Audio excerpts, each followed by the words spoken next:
আসসালামু আলাইকুম বন্ধুরা, আশা করি সবাই ভালো আছেন, সুস্থ আছেন। আমি মোহাম্মদ জুবাইর হোসেন আপনাদের মাঝে নতুন একটি ওয়ার্ডপ্রেস টিউটোরিয়াল নিয়ে হাজির হয়েছি। আজকের টিউটোরিয়ালটিতে আমরা দেখব যে কিভাবে প্রোডাক্ট আপলোড করতে হয় ওয়ার্ডপ্রেস ওয়েবসাইটে। Alright, so let's get started.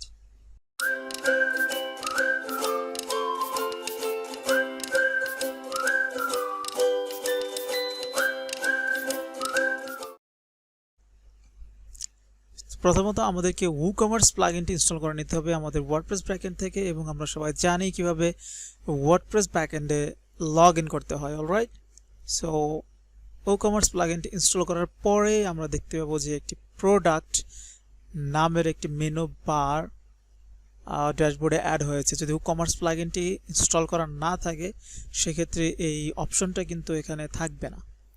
Alright, তো প্রথমত একটি প্রোডাক্ট আপলোড করার জন্য আমাদের অবশ্যই প্রোডাক্টের কিছু ইনফরমেশন লাগবে। প্রোডাক্ট টাইটেল লাগবে, product image, product description, price, এবং যদি কোনো সাইজ থাকে বা কালার থাকে, ভেরিয়েশন থাকে, এইসব ইনফরমেশনগুলো আমাদের লাগবে।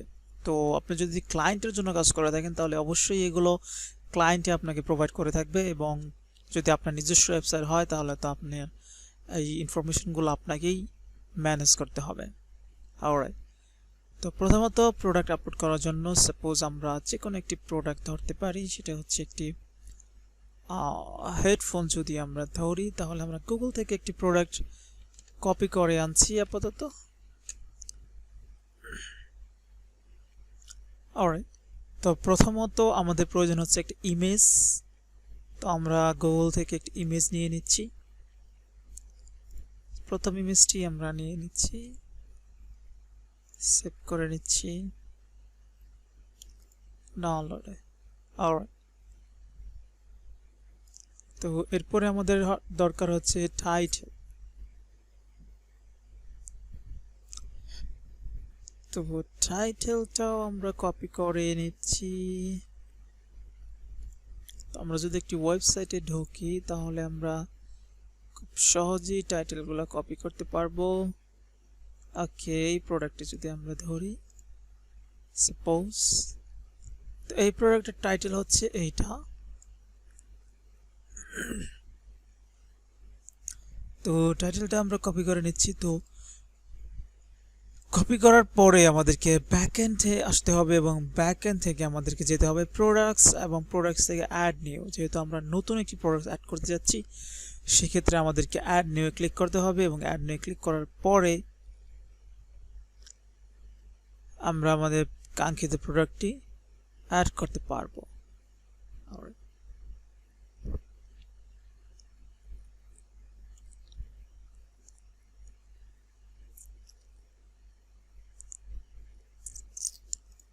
ওকে, সো এখানে আমাদেরকে প্রোডাক্ট টাইটেলটি পেস্ট করতে হবে, অর্থাৎ অ্যাড করতে হবে, এবং তারপরে আমাদের প্রয়োজন হচ্ছে ইমেজ। তো আমি যে ইমেজটি ডাউনলোড করছি সেটা হচ্ছে ওয়েবপি ফরম্যাট। সো নর্মালি ওয়ার্ডপ্রেসে ওয়েবপি ফরম্যাটের ইমেজ আপলোড করা যায় না। তো ওয়েবপি ইমেজ আপলোড করার জন্য একটা ট্রিক্স আছে। তো কিভাবে ওয়েবপি ইমেজ ওয়ার্ডপ্রেসে আপলোড করতে হয় সেই প্রসেস নিয়ে এর পরের ভিডিওটাই হবে সেই প্রসেস নিয়ে। তো আশা করি সবাই সেই ভিডিওটাও দেখে নেবেন, কারণ ওয়েবপি হচ্ছে লেটেস্ট জেনারেশনের ফরম্যাট, অর্থাৎ ওয়ার্ডপ্রেস সহ গুগল রিকমেন্ড করে যে সব ওয়েবসাইটে ওয়েবপি ফরম্যাটের ইমেজ ব্যবহার করার জন্য, কারণ এটা খুবই লাইট ওয়েট এবং ফাস্ট। অন্যান্য ফরম্যাট অর্থাৎ জেপিজি, জেপিইজি, পিএনজি এগুলো খুবই হেভি ওয়েট, যার কারণে গুগল রিকমেন্ড করে হচ্ছে ওয়েবপি ফরম্যাটের ইমেজগুলো ব্যবহার করার জন্য।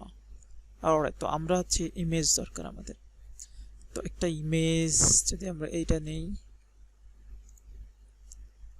ওকে, এটা জেপিজি, তো এটা সাপোর্ট করবে আশা করছি। তারপরে হচ্ছে আমাদেরকে আসতে হবে ফিচার প্রোডাক্ট ইমেজ, এবং প্রোডাক্ট ইমেজে আমাদেরকে প্রোডাক্ট ইমেজটা আপলোড করি। আমরা করার পরে এখান থেকে আমরা অ্যাড করতে পারবো। ওকে, অ্যাড হয়ে গেল। তো দেন হচ্ছে আমাদের প্রয়োজন, আমরা টাইটেল এবং ইমেজটা পেয়ে গেলাম। এরপর আমাদেরকে ক্যাটাগরি সিলেক্ট করতে হবে যে এটা আসলে কোন ক্যাটাগরির প্রোডাক্ট। রাইট, তো প্রোডাক্ট ক্যাটাগরি অ্যাড করার জন্য আমাদেরকে আসতে হবে রাইট সাইডে, দ্যাটস ইট। আসলে আমরা দেখতে পাবো যেখানে অলরেডি প্রোডাক্ট ক্যাটাগরি কিছু ক্যাটাগরি অলরেডি আছে। তো আমরা যদি নতুন ক্যাটাগরি অ্যাড করতে চাই তাহলে আমাদেরকে ক্লিক করতে হবে অ্যাড নিউ ক্যাটাগরি। তো এখান থেকে আমি হেডফোন নামে একটা ক্যাটাগরি তৈরি করছি, হেডফোন, এবং অ্যাড নিউ ক্যাটাগরি। অলরাইট, তো হেডফোন নামে একটা নতুন ক্যাটাগরি ক্রিয়েট হয়ে গেল এবং এটা টিকমার্ক হয়ে গেছে অলরেডি। তারপরে আমাদের প্রয়োজন হচ্ছে এটা কি simple product or variable product.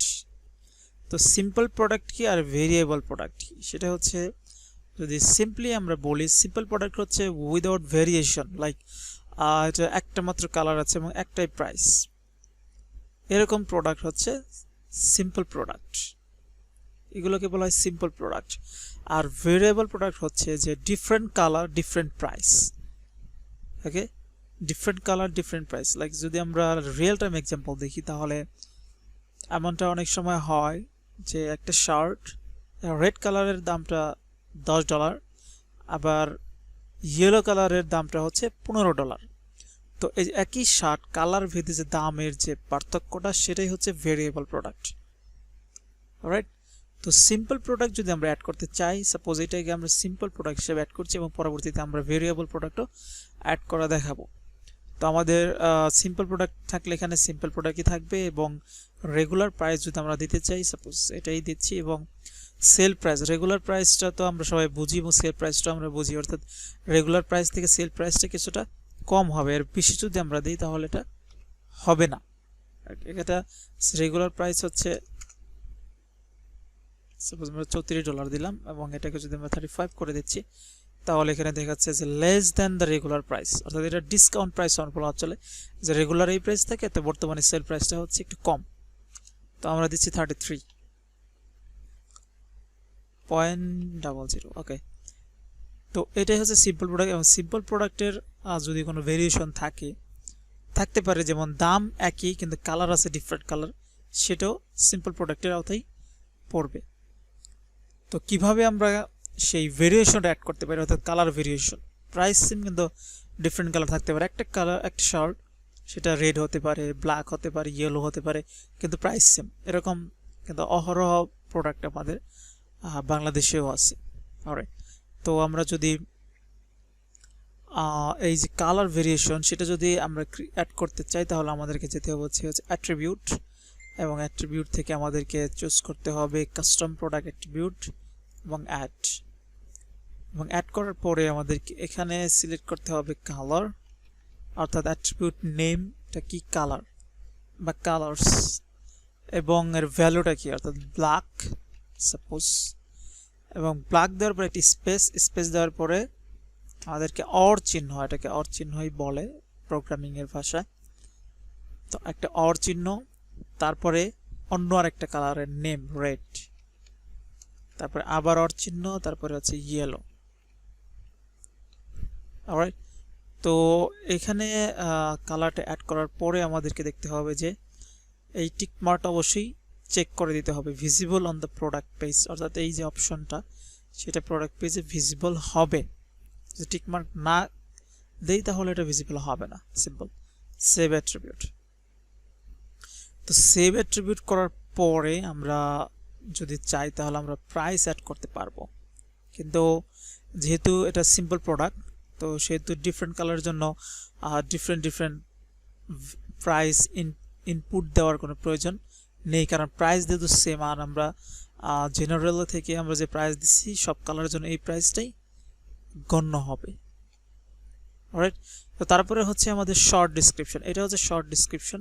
তো শর্ট ডিসক্রিপশনটা কি যদি আমরা বলি তাহলে এই যে এই পার্টটা এটা হচ্ছে শর্ট ডিসক্রিপশন।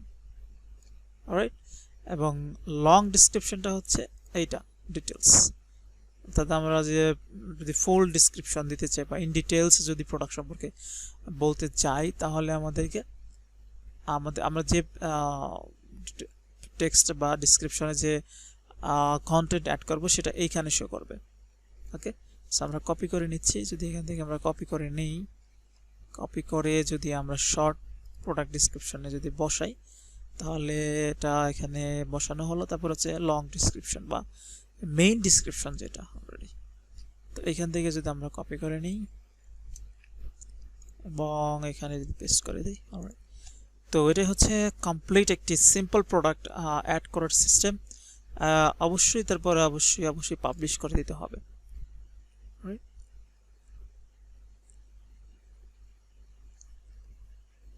অলরাইট, তো এটা পাবলিশ হয়ে গেল। পাবলিশ হওয়ার পরে যদি আমরা ভিউ করি তাহলে আমরা অবশ্যই দেখতে পাবো যে প্রোডাক্টটি পারফেক্টভাবে আপলোড হয়েছে কিনা। ইয়েস, তো এটা সেল দেখাচ্ছে এখানে।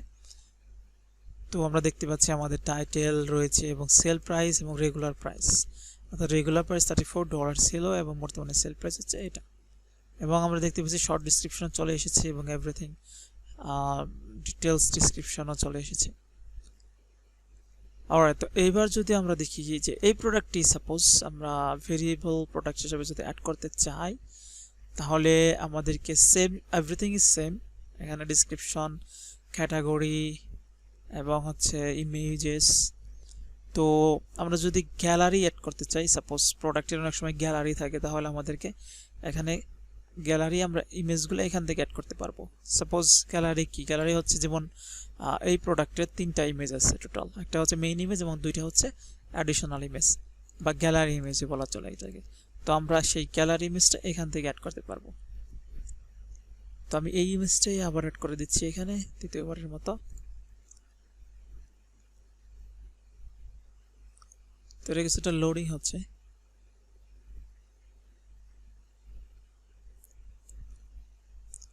অলরাইট, এটা লোডিং হতে থাকতে আমরা আরেকটা জিনিস দেখে আসি, সেটা হচ্ছে মেইন যে পার্টটা ভেরিয়েবল প্রোডাক্টে, সেটা হচ্ছে এখান থেকে আমাদেরকে অবশ্যই সিম্পল প্রোডাক্ট না, আমাদেরকে ভেরিয়েবল প্রোডাক্ট সিলেক্ট করতে হবে। সো ভেরিয়েবল প্রোডাক্ট সিলেক্ট করার সাথে সাথে আমরা দেখব যে এখানে জেনারেল যে অপশনটা ছিল সেই অপশনটা কিন্তু নেই।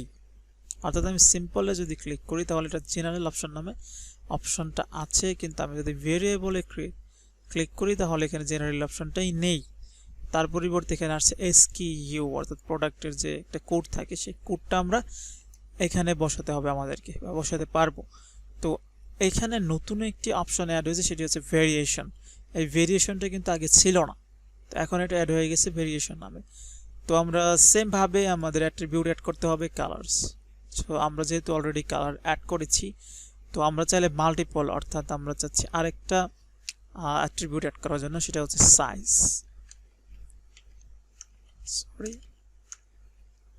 সাইজ, তো সাইজ কি আছে, এম সাইজ আছে, এল সাইজ এবং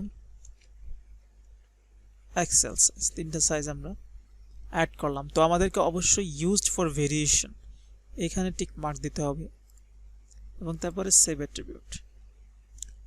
সেভ অ্যাট্রিবিউট দেওয়ার পরে আমরা যাব হচ্ছে ভেরিয়েশনে, এবং ভেরিয়েশনে যাওয়ার পরে আমরা এখানে ভেরিয়েশন অ্যাড করার কিছু টেকনিক আছে বা 2টা ফরম্যাট আছে। অ্যাকচুয়ালি টেকনিক না, এটা আসলে 2টা অপশন আছে। সেটা হচ্ছে অ্যাড ভেরিয়েশন, আমরা 1 বাই 1 ভেরিয়েশন অ্যাড করতে পারি। সাপোজ আমরা যদি অ্যাড ভেরিয়েশনে ক্লিক করি এবং গোতে ক্লিক করি তাহলে আমরা এখানে দেখতে পাচ্ছি যে অ্যানি কালার অ্যানি সাইজ, অর্থাৎ এটা হচ্ছে অ্যানি কালার অ্যানি সাইজ, অর্থাৎ যে কালারে চুজ করুক বা যে সাইজে চুজ করুক তার জন্য একটা প্রাইস। তো যেহেতু আমরা ভেরিয়েবল প্রোডাক্ট এটা এবং আমরা ভেরিয়েশন অ্যাড করতে যাচ্ছি, তো আমরা অ্যানি কালার অ্যানি সাইজ এভাবে দিব না, আমরা দেখব যে ব্ল্যাক কালার এবং সাইজ হচ্ছে এম, অর্থাৎ ব্ল্যাক কালার সাইজ এম এর জন্য একটা প্রাইস, ব্ল্যাক কালার সাইজ এল এর জন্য একটা price, black colour size Excel এর জন্য একটা প্রাইস। তার মানে একটা কালারের 3টা ভেরিয়েশন, রাইট? তো যদি আমরা এভাবে অ্যাড করতে চাই তাহলে আমরা যদি ভেরিয়েশনের কোনো ইমেজ অ্যাড করতে চাই, অর্থাৎ ভেরিয়েশনটা আমরা এখানে ওকে দেখি যদি অপশনটা এখানে আছে কি না। ওকে, এখানে নেই। আচ্ছা, আমি বিস্তারিত দেখাচ্ছি। সাপোজ ব্ল্যাক এম, আমি ব্ল্যাক কালারের একটা টি শার্ট, আমরা যে হেডফোন এটা ব্ল্যাক কালারই। তো আমরা চাচ্ছি যে কাস্টমার যখন কালার সুইচ করবে তখন সেই কালারের প্রোডাক্ট, অর্থাৎ সেই কালারের টি শার্ট বা এখানে হেডফোন আমরা ইউজ করেছি, সেই কালারের হেডফোনটাই শো করবে মেইন ইমেজ হিসাবে। মেইন ইমেজ হিসাবে সেই কালারের প্রোডাক্টে শো করবে। তো সেক্ষেত্রে আমাদেরকে এখানে ভেরিয়েশন, প্রত্যেকটা ভেরিয়েশনের অনুযায়ী ইমেজ অ্যাড করতে হবে বা অ্যাড করতে পারবো আমরা চাইলে। তারপর আমরা সেল প্রাইস যদি দিই $33, সরি রেগুলার প্রাইসটা আগে দিতে হবে, আমরা রেগুলার প্রাইসে দিয়ে দিচ্ছি, সেল প্রাইস দেওয়ার প্রয়োজন নেই, রেগুলার প্রাইস যেটা সেটাই দাম থাকবে। অলরাইট, তারপর আমরা আমাদের প্রোডাক্টের এসকিউ থাকতে হবে 1 2 3, এসকিউ তো অবশ্যই থাকে, প্রত্যেকটা প্রোডাক্টেরই থাকে, তো আর কিছু প্রয়োজন নেই, সেভ চেঞ্জেস। তো এটা হচ্ছে একটা পদ্ধতি, অর্থাৎ এইভাবে আমরা ভেরিয়েবল প্রোডাক্ট বা ভেরিয়েশন অ্যাড করতে পারি। তো আরেকটা পদ্ধতি হচ্ছে আমাদের যে অটোমেটিক্যালি ভেরিয়েশনগুলো হয়ে যাবে, আমাদের জাস্ট প্রাইসটা বসাতে হবে। অর্থাৎ আমি যদি 1 বাই 1 করতে চাই তাহলে আমাকে কতবার এই ভেরিয়েশনটা অ্যাড করতে হবে? 3 বার। একটা কালারের জন্য 3 বার আমাকে ক্লিক করতে হবে, 3 বার চেক করতে হবে। তো আমরা যদি automatically auto generate create variation from all attributes যদি এটা দেই, তাহলে যতগুলো পসিবল ভেরিয়েশন সম্ভব, অর্থাৎ ব্ল্যাক এম, ব্ল্যাক এল বা ব্ল্যাক এক্সেল, যতগুলো পসিবল ভেরিয়েশন সম্ভব সবগুলো ভেরিয়েশনই অটোমেটিক্যালি ক্রিয়েট হয়ে যাবে। তো আমরা যদি একটু হিসাব করি যে 3টা কালার 3টা সাইজ, তো তার মানে একটা কালারের যদি 3টা করে ভেরিয়েশন হয় তাহলে 3 3 9টা ভেরিয়েশন হবে। তো লেটস সি। এটা হচ্ছে সর্বোচ্চ 50টা ভেরিয়েশন একত্রে অ্যাড হবে, এর বেশি একত্রে অ্যাড হবে না। তো এটা খুবই সহজ এবং খুবই হ্যান্ডি একটা অপশনস আই থিঙ্ক। তো আমরা দেখতে পাচ্ছি যে অটোমেটিক্যালি 8টা এবং আগে আমরা একটা তৈরি করেছিলাম টোটাল 9টা। তো টোটাল 9টা ভেরিয়েশন অলরেডি ক্রিয়েট হয়ে গেছে। আমরা দেখতে পাচ্ছি ব্ল্যাক এম, ব্ল্যাক এল, ব্ল্যাক এক্সেল, তারপরে আছে রেড এম, রেড এল, রেড এক্সেল এবং ক্রমান্বয়ে ইয়েলো আছে। তো আমরা চাইলে এখানে প্রাইসটা বসিয়ে দিতে পারবি, জাস্ট এখন ব্ল্যাক এল এর জন্য 32 এবং এসকিউ যদি আমরা দিই 1 2 3 4, অলরাইট, তারপরে এটাকে আমরা কলাপস করে দিচ্ছি এবং তারপরে ব্ল্যাক এক্সেলে যদি দেই তাহলে 12, এসকিউ যদি দেই 12 এবং রেড সেম ভাবে আমরা এখানে ইমেজও অ্যাড করতে পারবো এবং প্রাইসগুলো অ্যাড করতে পারবো।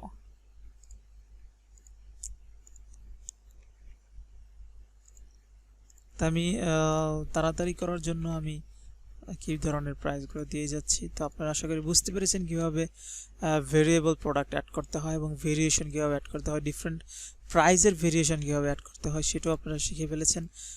তো এখন আমরা দেখব যে আসলে প্রোডাক্টটি সত্যিকার অর্থে আমাদের যে ফাংশনালিটি আমরা অ্যাড করলাম সেটা কাজ করতেছে কিনা। তো সেভ চেঞ্জেসে দিয়ে দিলাম। এখন আমরা এখানে দেখতে পাচ্ছি যে প্রোডাক্ট গ্যালারি হিসাবেও আমাদের ইমেজটা অ্যাড হয়ে গেছে। তো এখন যদি আমরা আপডেট করি এবং আপডেট করার পরে যদি আমাদের প্রোডাক্ট পেজটা রিলোড করি তাহলে আমরা চেঞ্জেসটা দেখতে পাবো। অলরাইট, তো আমরা এখন দেখতে পাচ্ছি এখানে দুটি অপশন অ্যাড হয়ে গেছে, একটি হচ্ছে কালার্স এবং একটি হচ্ছে সাইজ। তো যদি আমরা কালার্স ব্ল্যাকটা সিলেক্ট করি এবং সাইজ এম, তো আমরা দেখতে পাচ্ছি যে এখানে কিছু একটা চেঞ্জ হচ্ছে, যেহেতু দুটো সেম ইমেজ তার কারণে আমরা বুঝতে পারিনি। কিন্তু আমরা যদি এটাকে চুজ অ্যান অপশনে দিই তাহলে আমরা দেখতে পাচ্ছি যে এখানে ইমেজটা চেঞ্জ হচ্ছে। রাইট, ইমেজটা চেঞ্জ হচ্ছে। তো এবং এর প্রাইস দেখতে পাচ্ছি $33। তো আমরা যদি এল চুজ করি তাহলে $32 এবং আমরা যদি এক্সেল তাহলে 12।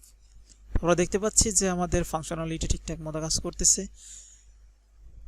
ওকে, সো দ্যাটস ইট। এভাবেই আসলে ই-কমার্সে এবং ওয়ার্ডপ্রেস ই-কমার্সে যদি বলি মোর স্পেসিফিক্যালি যে ওয়ার্ডপ্রেস ই-কমার্সে প্রোডাক্ট আপলোড করতে হয় এভাবে খুব সহজভাবে। তো এখানে আরেকটু যদি আমি এক্সট্রা অ্যাড করি সেটা হচ্ছে যে আমরা এখান থেকে ক্যাটাগরি অ্যাড করেছি এবং অ্যাট্রিবিউটগুলো এখান থেকেই অ্যাড করেছি। তো আমরা যদি চাই তাহলে আমরা এই অপশন থেকে অর্থাৎ মেনু বার থেকেও আমরা ক্যাটাগরি অ্যাড করতে পারবো এবং অ্যাট্রিবিউট অ্যাড করতে পারবো। রাইট, তো আশা করি সবাই বুঝতে পেরেছেন যে কীভাবে প্রোডাক্ট অ্যাড করতে হয়। তো ভিডিওটা ধৈর্য ধরে দেখার জন্য সবাইকে ধন্যবাদ। এবং আপনি যদি আমার চ্যানেলে নতুন হয়ে থাকেন তাহলে অবশ্যই আমার চ্যানেলটি সাবস্ক্রাইব করবেন, লাইক কমেন্ট শেয়ার করে পাশে থাকবেন। পরবর্তী ভিডিও আসা পর্যন্ত সবাই সুস্থ থাকবেন, ভালো থাকবেন।